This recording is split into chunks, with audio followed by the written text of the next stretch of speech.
Good afternoon, Tom Ginn. G-Force. G is for gratitude. I believe gratitude is what I call the mortar between the bricks of life. When things are going good, we always have a smile on our face, but when things are going bad, what do we turn to? How can we eliminate negativity? How can we get in a positive space? And I have found through my personal experience and the coaching and mentoring I've had, that's been the foundation of my growth is understanding the power of gratitude. And today I am so grateful for a very special guest that's coming in. And I'm awestruck. I'm excited at the same time. I'm nervous at the same time. But it's a colleague. We're both in the personal development and human potential industry, helping people better realize their fullest potential. And today's guest is well known. He's appeared before millions of people in films and television, radio interviews. And I'm really excited to have somebody this influential in helping people recognize their fullest potential. With that, I can go on. He sent me a very extensive bio, but I just want to bring in our guest today, Rex Sikes. Good afternoon, Rex. Good afternoon, Tom. I am thrilled to be here. I'm excited at the opportunity, and it's just marvelous sharing the space with you and being one of the many wonderful guests you've had in the past. So to be included in that company, wow, I'm grateful. Thank you. My honor, and I'm humbled that to have you on here today. And this is like we talked before we came on. This is just more dialogue, just free flow. I think as we go through here, people may have questions and may stop and address those and recognize people as they make any comments out there. And I just want to make sure everybody is. We already got somebody coming in real quick. Just wanted to. Mr. Brooker, how you doing, Mr. Brooker? Good seeing you. Thanks. Tag and share, buddy. Hey there, Robert. All the best. Yes. So I'm gonna just put a banner up here, make everybody aware to tag and share and that type of thing. So if I can find it, there we go. But Rex, a little bit of how I like to start here is just start your story. Where are you from? What brought you to where you are today? And we'll just have that conversation. Well, today I live the life of my dreams. I own my time. I do what I want, go where I want, with whom I want, and do, but it wasn't always like that, believe me. And I really kind of transformed my life at about the age of 25. But I started as a kid growing up in a middle-class family. I was raised by nuns in terms of parochial school. I grew up not really liking myself very much. And feeling, I think my parents, I don't think, but my parents loved me. They gave me a nice life, but I just didn't feel good about myself. And my dad would say, you have a dark cloud following you around. And so about the time I was 6, 7, I asked my mom, being Catholic, first off, I thought the priest had a magical connection with God somehow. And I wanted to be a mystic. I wanted to be a priest, not necessarily a Catholic priest, but I wanted to change somehow. And I didn't know how. So we had books in the house like the Bhagavad Gita and Think and Grow Rich and other thought leaders, East and West. And so I asked my mom if she would read me those. So Saturday afternoons we spent watching like Marx Brothers movies with my mom and different old time television. And evenings before I'd go to bed, she'd read me from these books. So started very young, kind of with this indoctrination process of the fact that you can do and have anything that you want. Didn't actually actualize it in many ways. I became a meditator at a young age. I got involved with hypnosis at the age of 11. My dentist was a hypnotist, practicing in his dental practice, but also otherwise. And then a stage hypnotist who helped me. At that time, my dad took me out to see a show, and I said, "Hey, can I learn from you?" And I was a kid entertainer. I did magic and mind reading around the country, essentially. And by the time I was 25, I had a crisis. I had skydiving injury that I went to a doctor in Beverly Hills, and he misprescribed a combination of pills that should have killed me. It was a fatal combination of medicine that he didn't think anything of. I took it and survived. They literally called me a medical, a walking miracle. The fact that I didn't die was miraculous. But it wiped out my memory. I had no idea what I did. I lost all my friends. I screwed up my career, lost a girlfriend at the time. Just totally went completely downhill. Had amnesia for a great period of time. And I didn't hurt anybody. Fortunately, I actually drove during this time, but don't know how. I did. And but at any rate, people started giving more medications to try and calm me down, get me back to normal. Here, have a Quaalude, have this, have that, have that. So I started to become this walking pharmacy. And then I started to drink because I was so confused and everything, that my sister called my parents who were traveling and said, you need to get back here. There's something wrong with, my brother. And so they came out, found me nearly at that point comatose, took all the pills and drugs and bottles and everything away, and were trying to decide if they should put me in a psychiatric institute, and took the distributor cap off my car and pretty much locked me in my apartment. I went cold turkey on the drugs and then felt so deeply ashamed and guilty and horrified that everything happened. Then I leapt out the window on my head trying to kill myself. I went 2 stories down, landed on grass, not on concrete. Story might have been different otherwise, and I fell over on the grass, and my first thought was, I can't even kill myself. I was so pissed. I was like, what the heck? I got up, I ran back around to my apartment. I'd locked myself out. I couldn't get back into my apartment. I was going to do it again. I'd keep doing it till it worked. And so my parents eventually had to leave. They had to go. And I didn't go into an institution. I tried to find some therapists and different things. And everybody wanted to put me on drugs. Here, you need this. And I go, no, you don't understand. I just was on drugs. I was prescribed medicine. I don't want more medicine. I got to do this without it. So I abandoned therapy after a while and decided to lock myself in my apartment to see if I could regroup, fall back into my Napoleon Hill and Eastern philosophies and meditative practices. And so I committed to sitting in a chair. I did that for a minimum of about 6 weeks, or a minimum 6 weeks, might have been longer, but where I sat in the chair, I would affirm, I would visualize, I would try and relax, I would use hypnosis, I would do all these things. And in about 3.5 weeks, I suddenly hit on something that started to work. And I started to change gradually and slowly. I started to understand, wow, I don't have to live the way I did. I can live a new way. And things began to shift. And so about 6 weeks, later, I emerged kind of like a butterfly, from a cocoon, but I more like a toddler. I didn't burst out like Superman going, I am king of the world. I was like, okay. And I won back my friends. I got back my career. I did everything because of the mindset that I had developed and the heart set that I developed and the behavioral skill set that I was learning to develop. And so I started to, because of what I had learned, I decided to start sharing it. I was an actor. I was teaching acting at the time too. So I started doing workshops in sharing what I had discovered, and in meditation. They were mostly personal transformation workshops that then I later included business people. I added NLP into it later on as well, and all sorts of personal change stuff. I created my own systems. I have the Attitude Activator, Mind Design, the Ultimate NLP Home Study course. I'm certifying people in NLP all around the world. And so my clients or my customers or the people who came to me at the time were from every single walk of life you can imagine. Top administrators, CEOs, entrepreneurs, all the way down to whatever there was. I've had pig farmers, beekeepers, librarians, teachers, accountants, salespeople, everybody, anyone and everyone who wanted to come to me could come to me. I had a 100-acre retreat center where people would come. They'd spend anywhere from 3 days to a few months with me and learn. And we did that for about a decade at the retreat center. A lot of corporate training, business training for people, would go in and teach different topics, how to communicate, how to get unstuck, how to, make employees more productive. But I've been doing it now for over 42 years. And, and primarily it's about transformation. See, there's 3 things you can do, really. I mean, you can transmute, you can change your energy to another form of energy. You can bring something that's invisible to the visible.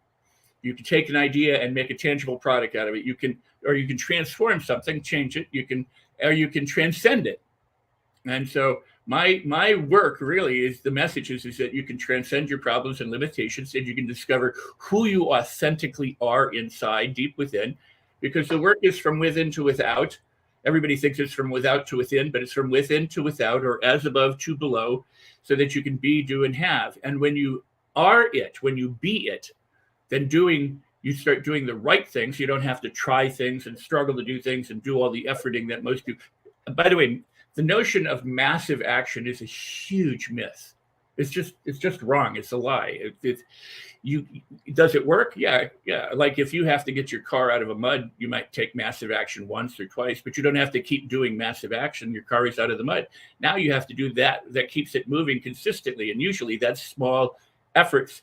See, what I discovered after all of the stuff that I'd gone through is that the law of the universe is the law and of your brain, because my background is whole brain learning and accelerated learning, is the law of least effort and conservation.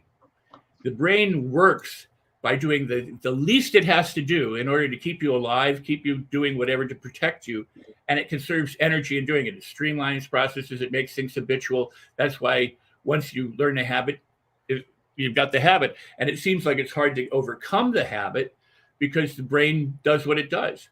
The notion of self-sabotage is a bogus method. Bogus notion, because the brain doesn't sabotage you. You don't have a person inside your head going, I'm going to screw you up. You're going to want to do that, but I'm going to do something different. Your brain does what it learned to do, and it's designed to keep you alive and to protect you and to have you reproduce.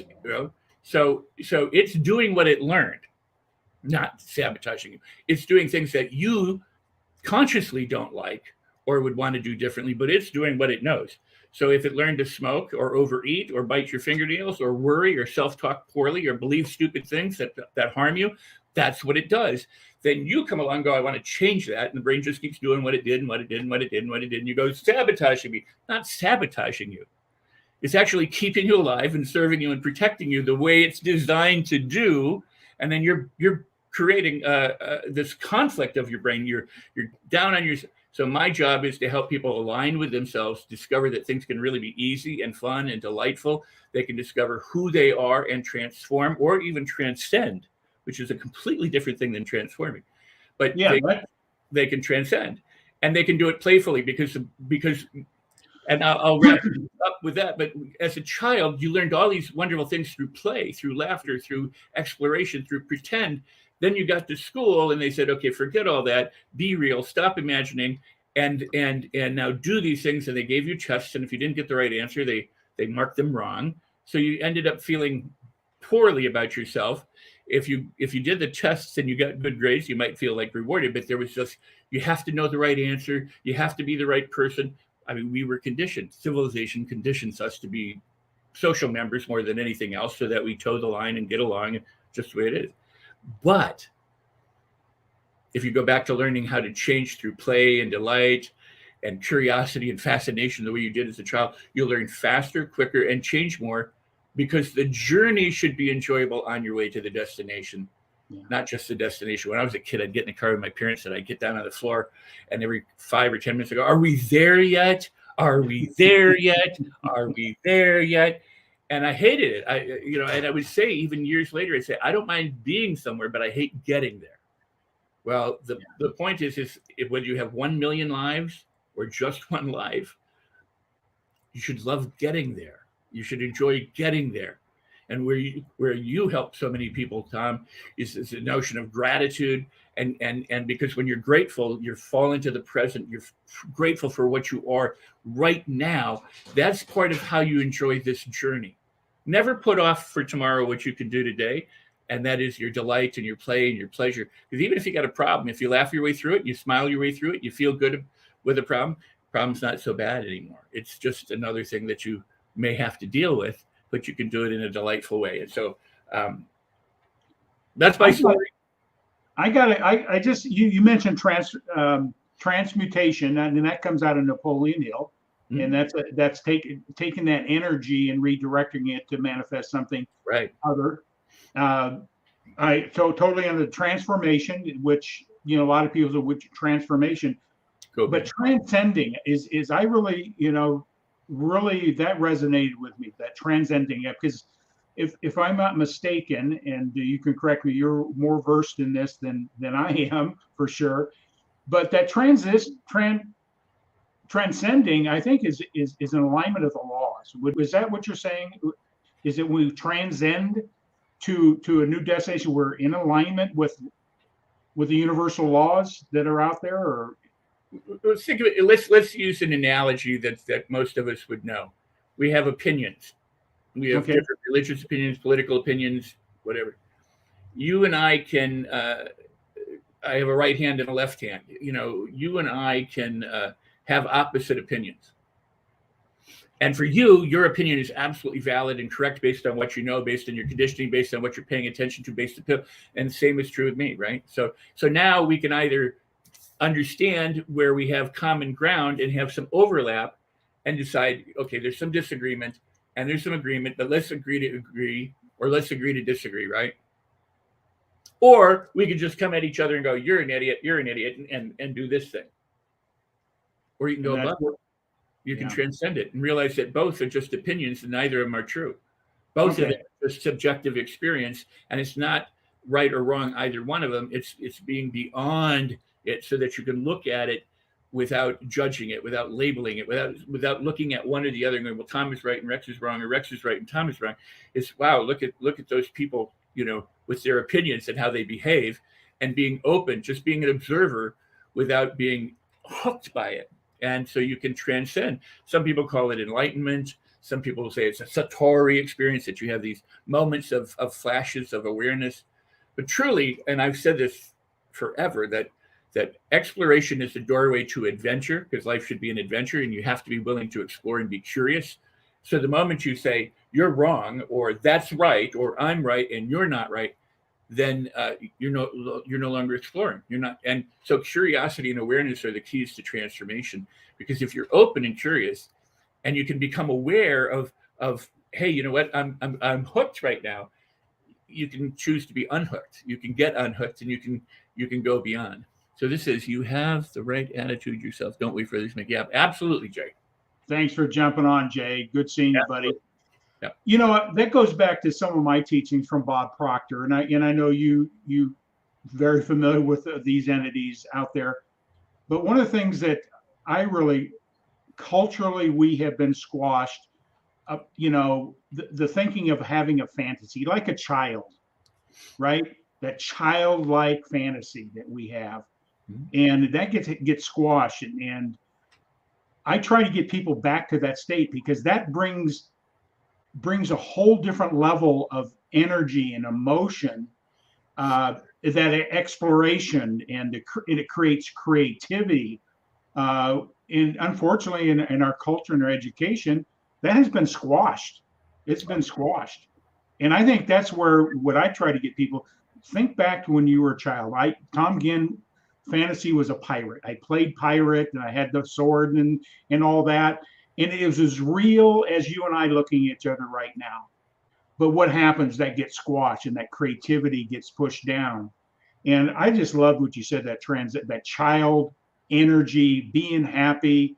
And that's a state that we can create. And I'm excited to hear that, because many people think fantasies and being childlike is, I'm beyond that. I'm 62 years old. Why should I be like a child?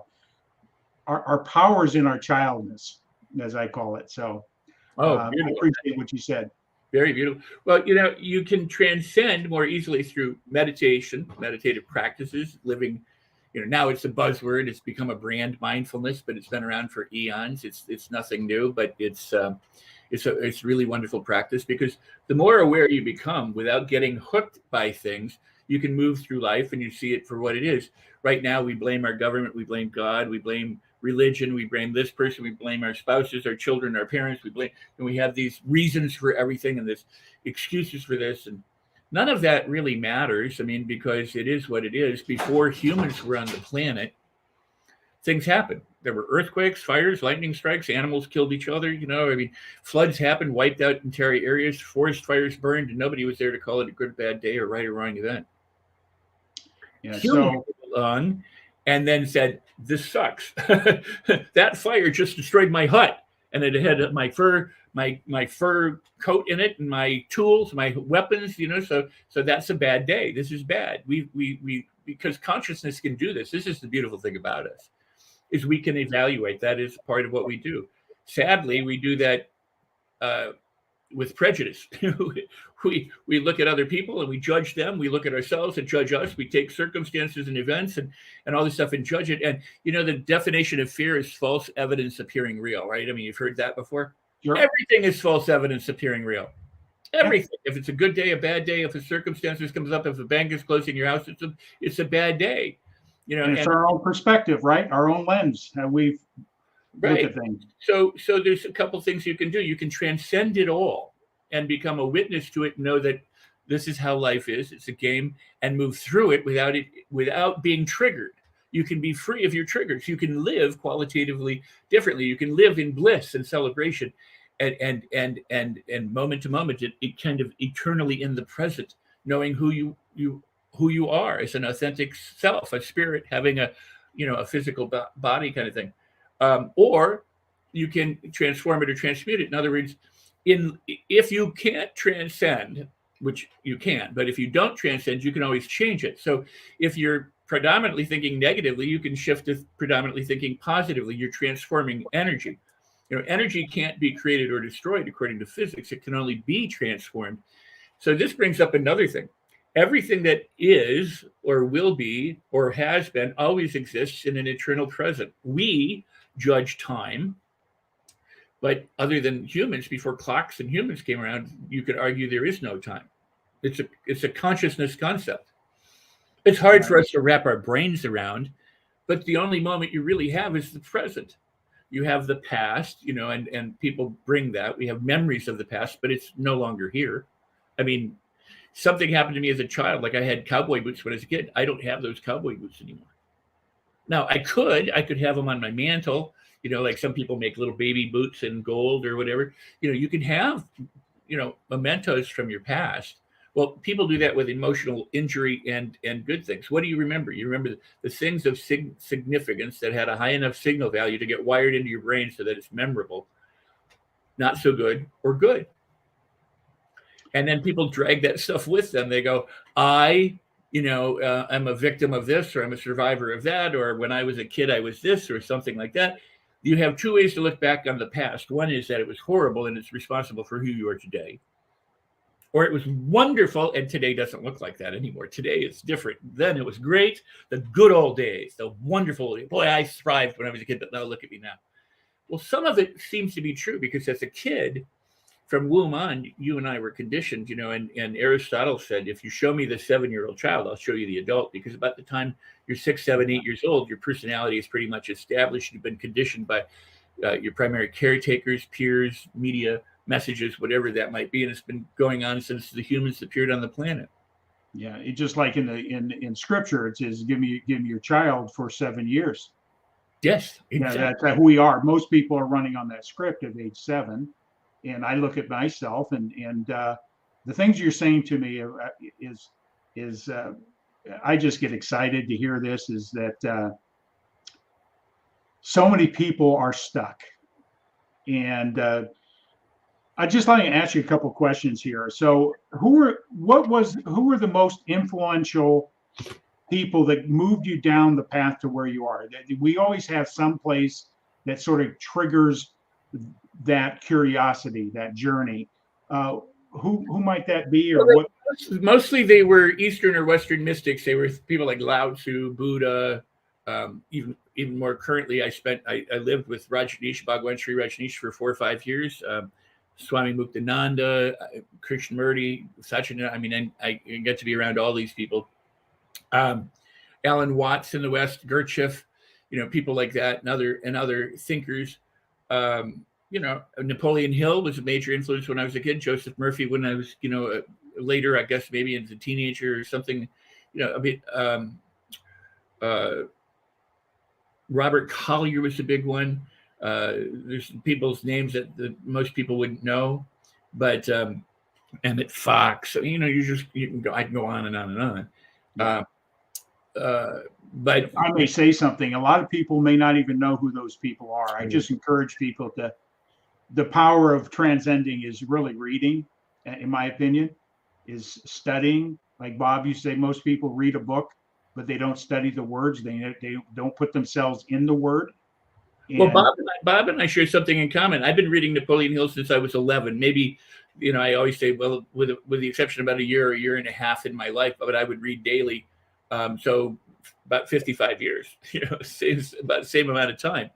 The difference was that when I was a kid, even though I read it every day, I didn't necessarily apply it.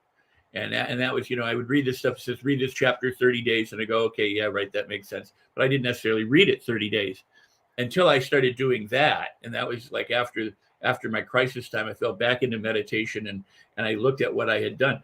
And what I have done, by the way, with whole brain learning, accelerated learning, my meditative approach, the way I've blended things for neurolinguistic programming, everything that I call mind design, people have taken my stuff and have transformed the seminar world in the last 30 years. I mean, they really, back in the old days, they were like, oh, this is crazy. He's got people laughing and dancing and singing. He's got people doing these crazy things. You're not taking therapy seriously. You should be doing it this way. And I go, yeah, but these people are transforming their lives. I have little old people rolling down hills and doing crazy stuff because, if you want to break free from your habits, you need to add some novelty and do things differently. We tell people, eat with the other hand, sleep with your head at the foot of the bed, sleep across, and everybody, oh, this is crazy. And people made fun of me in different books and different things. One book said, I said, what we're doing is consciously applying the placebo effect. That's what the goal is about, to take what normally happens, but learn how to understand and use it. And they go, oh, look at this. This is such bogus stuff. Today, and we were talking about growing new neural pathways. Today, there's the term neuroplasticity. It didn't occur. There was no word like that back then. In the 70s and 80s, when I was fashioning my workshops and people were coming to me and I was still going, I've spent hundreds of thousands of dollars going to other workshops and living in meditative retreats and going off in the desert and spending 6 weeks alone in silence and things, but the thing is that all this fashioning, everything that we were doing was designed so that people could be free and have fun and had play and discover that change doesn't have to be hard. It can be, but what you believe about it will determine a lot of it. And what people don't realize is where they are right today in their life is because of those beliefs, because Bob would call them paradigms. Joel Barker did the seminal work on paradigms, which is incredible. Yeah. So I blended all this stuff, created mind design in this format for transformation, both for corporations and individual people. And at the time in the 70s, there were handful of studies that you could find. You had to go to the library and you had to get the journals out and you had to, go through them physically. Now there's something like 45,000 of these studies about placebo and visualization and the effectiveness of shifting your attitude and the effects of gratefulness or mindfulness or meditation on people. Back then, no. So it was kind of like being a pioneer or paddling upstream to get people to understand that, even then we would call our stuff play shops and people go, what is a play shop? So we dropped it after all. So we just call it workshops, trainings, and seminars because people go, I don't know what to, another guy, Dave Dobson, called his stuff play shops, and then I don't think he ever changed it. He kept the title, so that was good on Dave. We abandoned it because it was just had to answer the question too many times. I got something I want to go back to. You mentioned something here, and I think it's an area a lot of people don't understand. You talked about meditation and those kind of things. Being still, quietness, meditation, whatever you want to call it. My wife does this every year. She's done it for 20 straight years, 14 days of silence and solitude at a retreat in a little glass hut overlooking a lake. She does it in January. She loves the winter. She loves that. She does her writing and stuff there. And I'm starting to get into the importance of being still, learning how to be right now without being distracted, even with the noises outside or anything like that. How important, I see this with people, they're up like this all the time. What do you do to help people bring themselves down so that they can start feeling the energy that will give them a clarity and a level of awareness? What do you help people understand how to be still? I mean, that's a great question, Tom. It really is, and there are many different ways that you can approach that. One is through stillness, through meditation. And when I'm still, when I go into the desert, there's no media, there's no papers, there's no books, there's nothing. You're just still. And when the first time I did that, after a day or two, I was just ready to go crazy. I mean, you just want to blurt something out, you want to hear something, and but then what you find is that what arises in you is this stillness, this presence. And when the stillness arises, there's this incredible energy that can arise. And when it came time to go back and talk, I didn't want to talk ever again. I was like, I just soon being silent for the rest of my life. So one is stillness, and the scripture says, be still and know. And so there is something about getting still and releasing. Again, and Jesus also said in scripture, he said, forgive, your faith has made you whole, repent and sin no more. Well, some people will take that to mean different things, but I take it to mean repentance typically means turn your back, stop doing what you were doing. And sinning typically in the original language meant to make a mistake. It didn't mean doing something bad, and suffering for it. It meant if you make a mistake, it can cause suffering. So correct your mistake. Forgive, change, let go, release. Don't even, stop judging it. Turn and don't do what you were doing anymore and move in a new direction. And then faith, I don't really like the word faith. Hill used it a lot, in Napoleon Hill, but really I like the word certainty. You can say that David approached Goliath, with faith that God would prevail. He said, this day God will prevail. But that's certainty. There's a difference between what we think of as faith. It's like people pray, they beg God. They go, please do this, change this, heal this, do this, and they go, I have faith. But they're hoping and they're wishing to stand on faith. If you look at Noah built the ark when there was no evidence that there was a flood. I mean, whether this is real or not is up to everybody to decide. But in terms of the story, Daniel turned his back on the lions when they were right there in the cage with him. David came out and said, this day God is going to be victorious. When there was nothing, God would say, you want the water, go dig the ditches. So when there was no evidence of anything, their faith was that they were certain that they would get what they intended or what they had asked of God, but they had to do something first. They had to act. What's the first action a person has to take? There's this saying, a journey of 1,000 steps begins with a single step, right? A journey of 1,000 miles begins with it. The first step is the decision to go on the journey. That's a thought. The first step, the thing that you can do is to think and to think differently. So you can release and you can let go. How do you do that? How do you drop a pencil?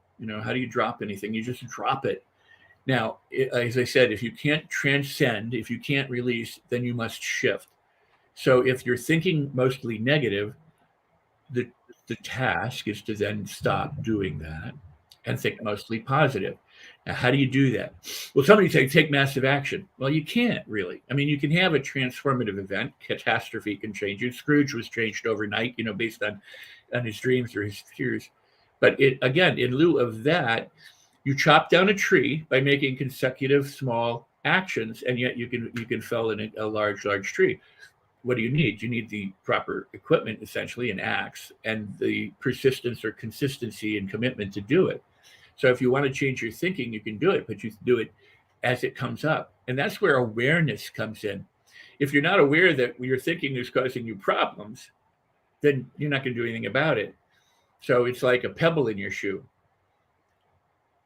If there's no pebble in your shoe, you don't notice the shoe. Put a pebble in your shoe and suddenly you notice the pebble, you notice the pain or the suffering. Or if your shoe is too tight, you notice it, but you don't walk around thinking about your shoes.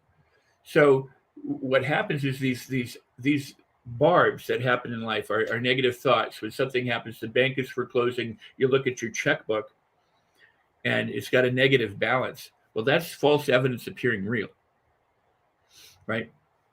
Because first off, and what happens really when somebody looks at their bank, their check, their statement, they go, oh my God, I'm never gonna be able. Your brain actually squirts chemicals, which create stress and sadness and anger or frustration. I mean, it's a neurochemical electrical process that goes on. It's conditioned based on triggers that happen in the world. And which is different because you could look at the negative balance and go, oh my God, I'm free. But you don't, because that's not how you've been conditioned to think. But anytime you get this less than glorious pebble, in your life, whether it's another person, somebody gives you the finger on the highway, it's another person. We react out of our conditioning like that. Boom, somebody gives you a finger, you go right back, right?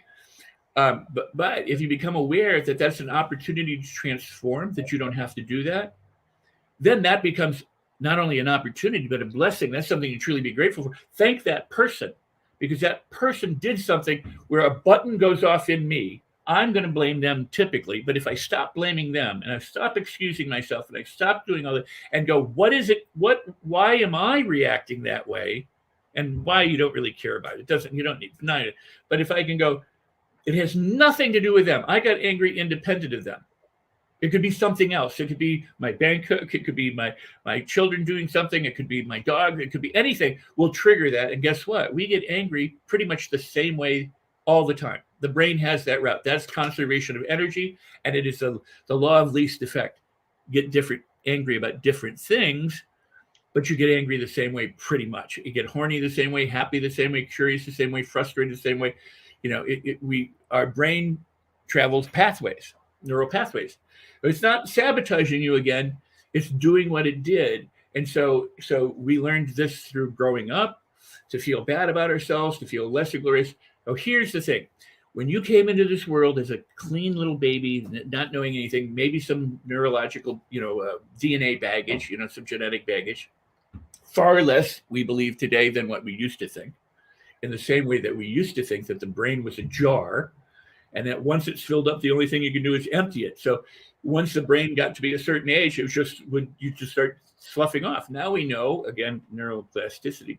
We've been telling this people stuff like this for mystics knew this thousands of years ago. The only thing neuroscience does today is validate what they knew years ago. I've been talking about it for 40 years. And half of this I learned from an acting coach who had nothing to do with brain science. She just was very smart. She's just like, hey, your brain works this way when you're trying to learn this stuff. And I was like, oh my gosh. So I am a student right now. I am just taking what you're doing, and it's triggering a different perspective of things I've been learning and teaching. And I hope everybody that watches this live or in that just starts rethinking their thinking. I think that's a process. But I have one specific question. One of my clients turned me on. I've learned as much from my clients as hopefully I've given them, and it's amazing how that works in that relationship of growth. Because no one's perspective is right? So no one's right. Because if you think you're right, you'll eventually be proved wrong.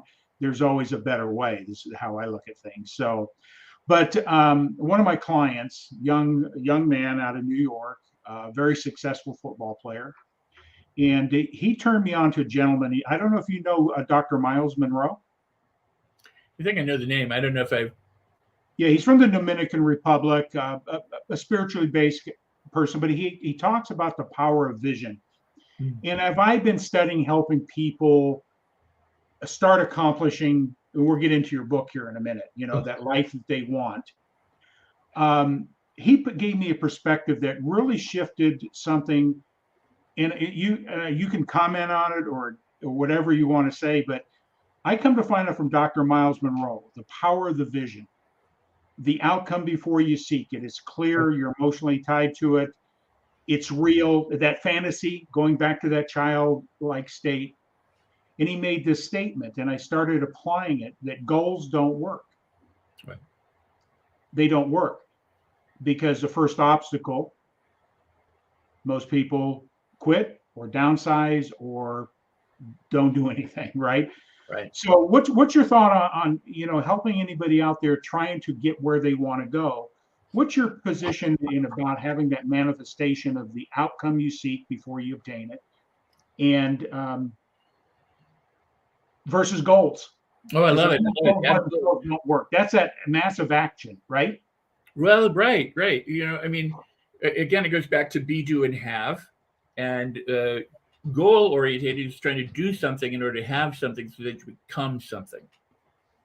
Being it first means you'll do whatever you do from that being and then you'll have it as a consequence.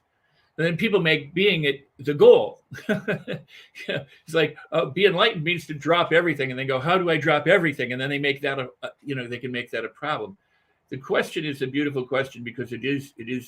I mean, it's so accurate in that from ancient times, mystics have said, and I concur. Not that my agreement with mystics means anything, but from my experience, from my life. And I was starting to say it earlier, and that is that when you come in and you're conditioned, what's conditioned is laid over this kind of pristine, beautiful, wonderful, infinite possibility. You have infinite opportunity, infinite possibility when you come into the world, and you can't communicate. You don't know how to read or write. You can't even walk. You just lie there, and yet you can somehow make your needs known. You can whine, cry, or whatever, and people will meet your needs. And the conditioning process begins in the womb, essentially. Whether you have a million lives or one life, I don't care. It's like, this is the one that we're talking about right now. So you come in, your authentic self before you got conditioned is magnificent. It's wonderful. So what do people do? They live well beneath their elite. They live so far beneath who they are. You've got all the resources necessary to make any change just right within you. And from your experiences, instead of complaining about and whining about it and surviving them, they've created opportunities for you to learn and to transform and to change things. The whole thing is making adjustments and corrections. When people drive down the road, you never drive down a straight line. You don't even walk a straight line. You veer to the left and the right when you're riding a bike or a cycle or a car. You're constantly making micro adjustments outside of consciousness. Sometimes you're aware of them, and once in a great while, you may have to steer out of the way. That may be that massive action, right? But you don't constantly be steering out of the way, or you wouldn't get anywhere. And so there's just constant little adjustments as you move forward. So you're moving towards your destination, but you're constantly going kind of left and right. Sometimes you make a wrong turn, so you course correct, you get back on, or there's a detour and you have to go. Right? The trick is this. The lack of evidence is not evidence of lack. The fact that you can't see your authentic self yet or know who you are yet doesn't mean it doesn't exist. In the same way that what mystics would tell you is that everything, because energy can't be created or destroyed, that everything you want, need, must have already exists. In other words, when the Wright brothers were creating a plane, everything that they needed to fly existed back at the Big Bang. It existed at the beginning. They may not have had paper or plastics. That all had to come along, through human consciousness to be developed. But all that was necessary for plastic and for rubber and for metal and for existed at the beginning of time. So conceptually, you could argue that who you are, that authentic self, is always present. And who you want to be is always already there. Can't be created, can't be destroyed. It's already existing. So you live from the feeling of that person already being the person you want to be. You live from the goal already, the result. Instead of getting there, you live from the end result of the goal. What is it that I want? I want $1 million. So now you say, I am a millionaire, and you live from the place of being a millionaire, whatever it might be. And if you transform yourself and you be it, so that now you feel it with that certainty. And how do you condition yourself? It has to have a high signal value. Kind of like radios in your car, you have to tune to a certain frequency, correct? So 101 is different than 102.1, and 102.1 is different than 107.6. Those are different frequencies. And when you're driving cross country, there's a signal value, and at a certain point you can go outside of the signal value and it starts to fade, or now because of digital radio, you just lose it. In the old days, you could kind of come and go and analog, but now you just pretty much lose it. And another one will come in, that's on that same frequency. Your brain works through high frequency, meaning you remember significant times in your life that were both negative and positive because of the significant emotional experience attached to those. The day-to-day living that you don't remember much is because it's pretty much all the same. So if your life is filled with lots of negative stuff of high signal value, that's the stuff that you tend to remember and that you tend to drag with you. And as I always tell people, is if you wore every piece of clothing you've ever had in your life, you wouldn't be able to move right now. Absolutely. Aware every memory of every bad thing in some ways, and go, this is who I am. I have all this bad stuff. And I have all these reasons why I can't do what I want to do. And I have all these, excuses, or other people are preventing me. There's all sorts of kind of baggage that they have. So the thing is to divest yourself and understand that transformation can be quite simple, and it can be quite enjoyable, and you can get to your destination easily and effortlessly when you assume you're already there and backtrack rather than trying to get there.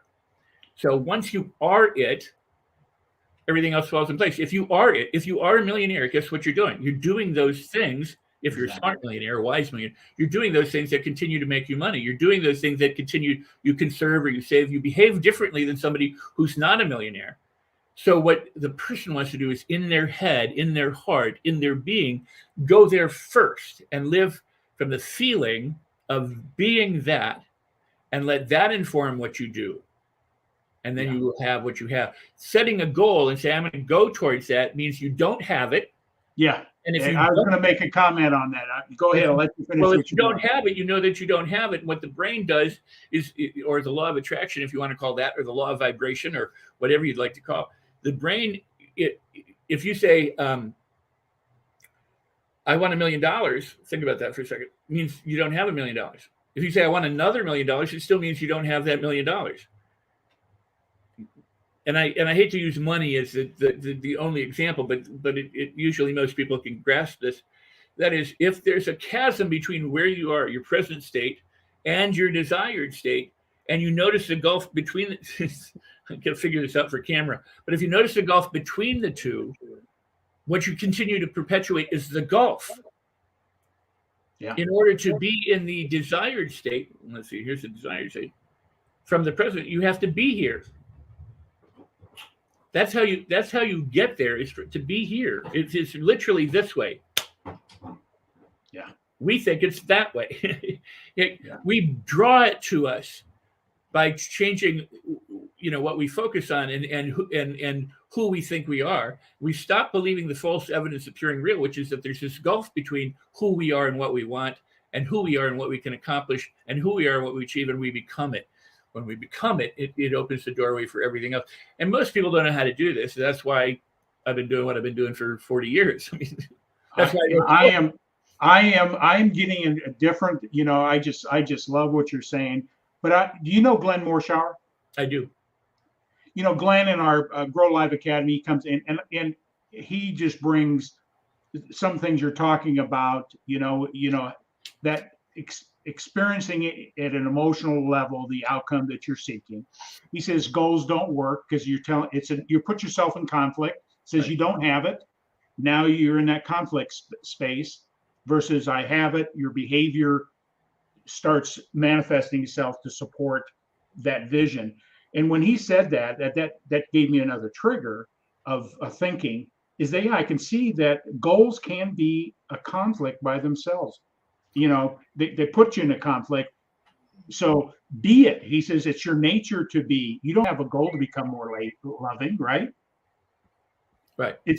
You don't have a goal to become more loving. It's already your nature. Make it your nature. Your nature is to be successful. Your nature. So I just love what he says in that area. Is any comments on that? What I just shared. Well, I love Glenn. He always brings great value, and I have no disagreement. I absolutely agree. Okay. And let's talk a little bit about your book here. I'm going to bring this up because I think, I tell you what, time is. Like I say, we can be here for quite a while. Let's talk about your book, Life on Your Own Terms. Keep it there. I was going to say, keep it there for a minute while I talk about it. That's great.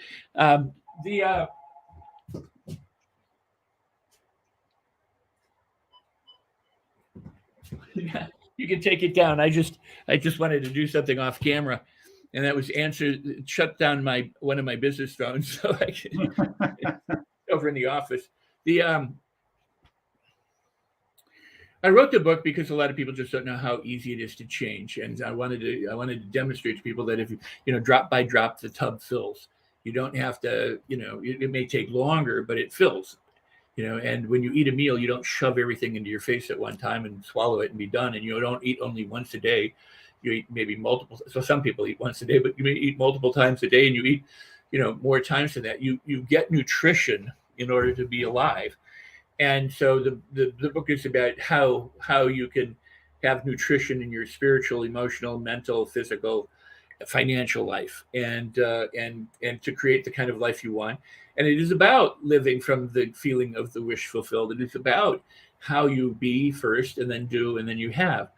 The nature of placebos is such that, and most people don't get it. They just don't understand the placebo effect.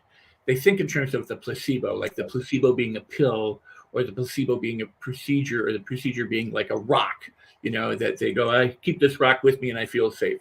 And people go, well, there's nothing in the rock. And that's right. It's not about the rock. It's not about the pill. It's not about the procedure. It's about what we believe about it, because that determines what you're bound to find. Our expectations shape the world.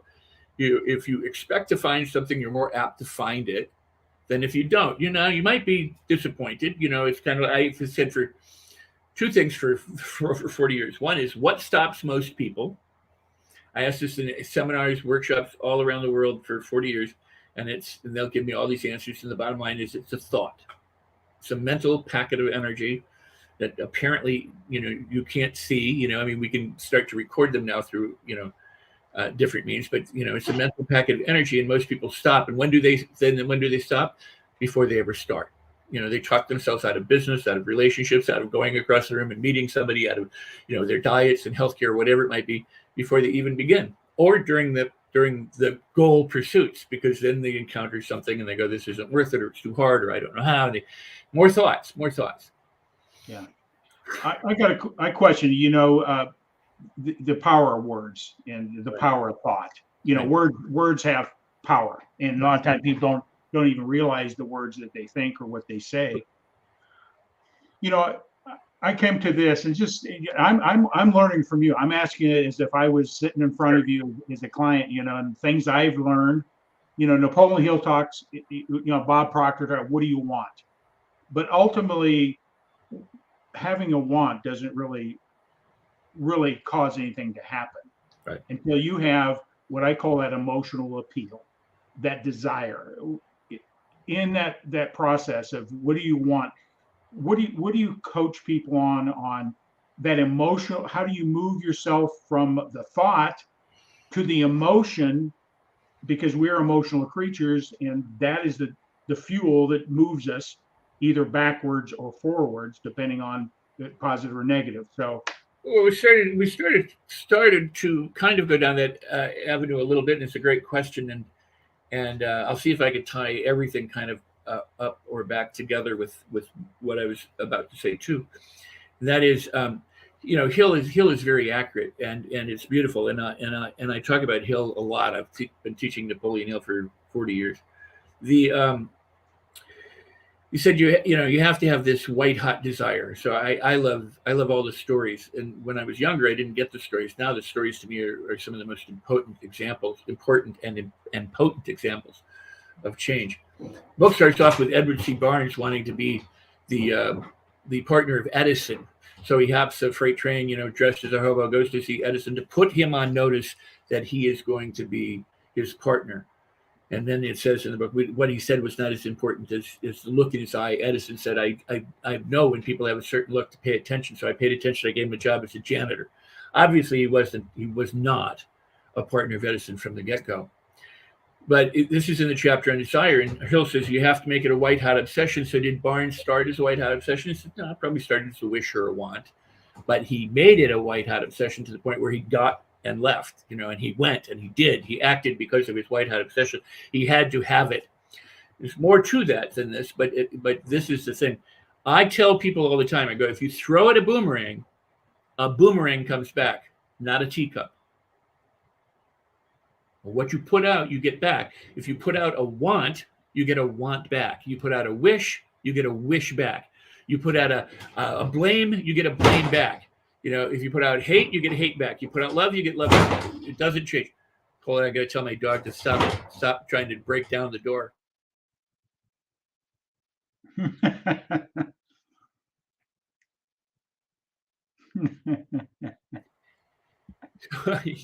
So I had to tell. I put the dog down the hall. So banging the door, trying to get out, can't. Right. Anyway, so he had to convert that into a white-hot obsession. Not only does it become an obsession, but in his mind, he became certain that he was already the partner of Edison, because he said, I'm going to put him on notice. He didn't say, I'm going to be your partner, or I want to be your partner. Someday this will be a partner. He says he was that. So you turn the second page, if you can hear that, the dog bang in the door. But that's what people do. They bang. This dog goes bang and bang and bang until it goes, you know what? It ain't happening. And and then it may have to go out. So that may be something I need to take care of. But and if she has an accident, then it's on me. So it's not the dog's fault. We are wrapping up here in a few minutes. So yeah, no, and it's all good. So the point is, it became this certainty. He had to develop the certainty. And how did he do that? Well, you turn the page. This to me is the most telling part about Barnes. And the page, depending on which version of the book you read, it says for 5 years, with no outward evidence that he would ever be the partner of Edison, he worked as a janitor. But he kept inside himself alive this obsession, this that he was Edison's partner. What does that tell you? It tells you he was certain on the inside and that no evidence existed on the outside. What was the evidence? He was a janitor. False evidence appearing real. What was real? That he was already a partner of Edison. Didn't have a goal, wasn't trying to work for it. He was working as a janitor, doing what he had to do, knowing that he was a partner of Edison. And when they couldn't move the dictaphone machines, dictographs, then he said, I'll do it. And the rest became history. Edison gave him the chance. He became a partner. He died a very rich man. R.U. Darby. Think about that. The story about R.U. Darby. Stopped 3 feet from gold. And everybody goes, oh, yeah, don't give up. Don't stop. Here's the thing. False evidence appearing real. He looked, couldn't find gold. So he quit. Was there. He didn't see it. It was there under the ground, 3 feet from him. And he didn't see it.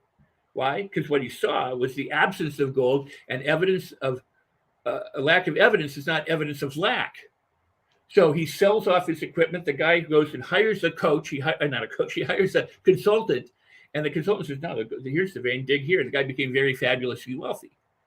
Well, when you read the book, R.U. Darby could have gone, okay, I'm a stupid puppy. I'm dumb. This is horrible. And lived his life in regret and going, I'm a loser. But what did he do? He went into the insurance business. So I learned never to take no for an answer.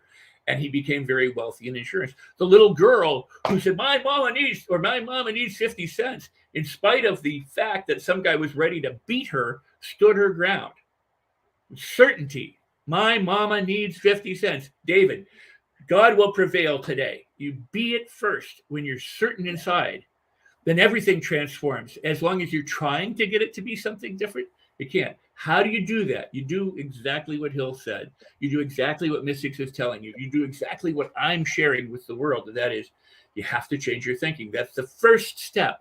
You go inside, and if you can't transcend your thinking, then transmute it, transform it, shift it from I don't have it, I can't have it, or I want it, or I wish it, to I am it, I have it, this is and be certain about it. You have to develop the certainty. That creates the signal value, the high emotional value. So living in gratitude, if nothing else, you want to transform your experience today, get truly excited and truly grateful about everything in your life. Problems, difficulties, absences, false evidence appearing real, all the good stuff, all the family, all the friends, all the circumstances, everything. And then don't just list it like I'm grateful for my toes. Be thrilled for your toes. When I transformed my life, I was in meditation and I thought, I'm 25 years old. And I've never thanked my feet for carrying me through the world. And I've gone everywhere in the world. I walked all over. I've banged my toes. I've stubbed my toes. I've dropped things on my toes. I've hurt my feet. And I started to thank my toes and my toenails and my skin and the tissues and the fluids and the cartilage and this. And I couldn't stop. I went through my whole body. I laid there for hours, in this thing. And when I got out, I was like, oh my God. Because it wasn't just saying it, it was the expression of it. If all you do is say it, if all you do is give lip service to it, it doesn't mean anything. I can say I'm great. It doesn't do anything. This is why in the book Napoleon Hill, it says it has to be emotionalized. So if you want to do affirmation, I wrote an article. I mean, you can find it. It's why affirmations don't work. Yeah. And most of them, they can. I mean, just so you know, I do suggest affirmations, but I did seminal work on questions and how questions direct the mind. It's been people have taken the work and put it in all sorts of different books, and made millions and millions and millions of dollars off of this stuff. They work, but it's about directing the mind instead of conflicting. Yeah. And what I do, you go to the end result and then ask questions about how to get there that direct you in a way that allows you to have fun and enjoyment. In other words, if I say, Tom, want to buy my pen? You can say yes or no. If I say, do you know how delighted you would be when you buy my pen? You can say, no, I don't. In which case, I'm happy to tell you. Or you could say, yes, I do know how delighted I would be when I buy your pen. And then the answer would be, well, then go ahead and buy it. Why not? You know, and then if you whatever. But the point is, when I say, do you know how delighted you can be when you buy my pen? What's assumed in there? Buy my pen. Yeah. But I'm not asking you to buy my pen. I'm asking you how delighted you're going to be. How would you feel about it? Well, right. So what are you directing? The answer is you're going to buy the pen. The end result is I'm already living the life of the wish fulfilled. It's just how delighted, how much thrill, how much fun, how many smiles, how much play, how much good time can I have during that journey? So you be it, you do it, you have it, and then the struggles end. Yeah. It doesn't mean that things don't change, but the way you navigate those changes is very, very different than the way most people navigate. And most people struggle and suffer, and the thought leaders are more than happy to tell them they have to take massive action or they have to work really, really, really hard. You don't. You can. Anything can happen. I mean, anything will help. That's what the placebo effect tells us. So if you expect something to be difficult, it may be difficult. You might be surprised at how easy it is, but it may be difficult. If you expect something to be easy, you may be surprised that at times it's difficult, but it's going to be easy. So set your expectations. Have certainty that you are this, and then you will accomplish it. Want it? Put it off in the future. This is why prayer is always wrong.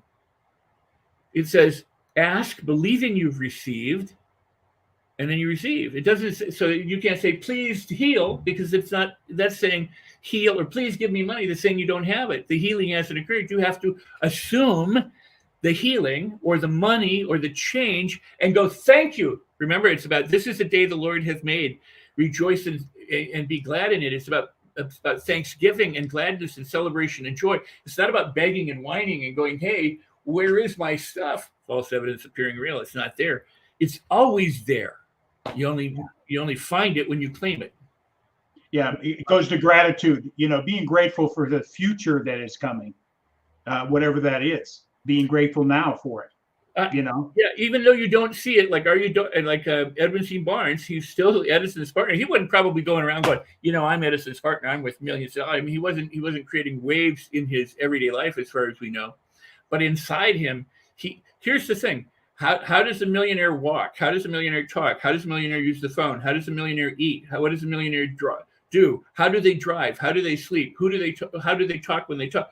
What does a millionaire dress like? I mean, you can say, well, they have expensive clothing. But the point is, if you assume the identity of this person and you begin to imagine how you would walk and how you are walking and talking as that, this is why I said the acting coach, you can learn more from acting, and why Glenn can talk about what he is, because if you assume to be a character and you live from that character, yeah, it's different than you probably read Stella Adler's book. Well, that's a great book too. Yeah, absolutely. Yeah. Stella Adler. I mean, there's a lot of different approaches, but what you said earlier, when you played to be a pirate, you were the pirate. Now, that didn't mean that a ship manifested in front of you or that there were other real pirates to cut you down, but in your mind, you were the pirate. Now, if you apply that kind of reality to any of your goals, that's how the transformation happens. We were trained out of that so that we could be good worker bees. Yeah. Well, Rex, I tell you what, I'm grateful you live right down the road from me. Yeah. But seriously, we'll have to have a burrito and talk some more. But Absolutely. at the Because we shack, both know one of the best food trucks in town, in your yeah, town. you got it, you got it. So, but one of the things, we're, gosh, I tell you, an hour goes in a hurry. Um, Well, if you're Closing out today, huh? I just want to make sure people know, your website. They can get a hold of you there. Your book, your workshops, Oh yeah. uh, all your offerings, everything in there, or And they you can. know what? Here's what I would say: if you liked what you've heard, then jump in, dive, take some action on it. Don't just let it be information that you do nothing with. And I do have programs. We have programs that we are. People are joining us right now in the Ultimate NLP Home Study course. It's the platinum standard for NLP programs and training. So I'm happy to say that. By the way, in the book, let me say this because I want to give people a gift who have the book. If you've got the book, the hardcover or the soft cover from Amazon, take your receipt code and go to my website, which is rexsikes.com/book.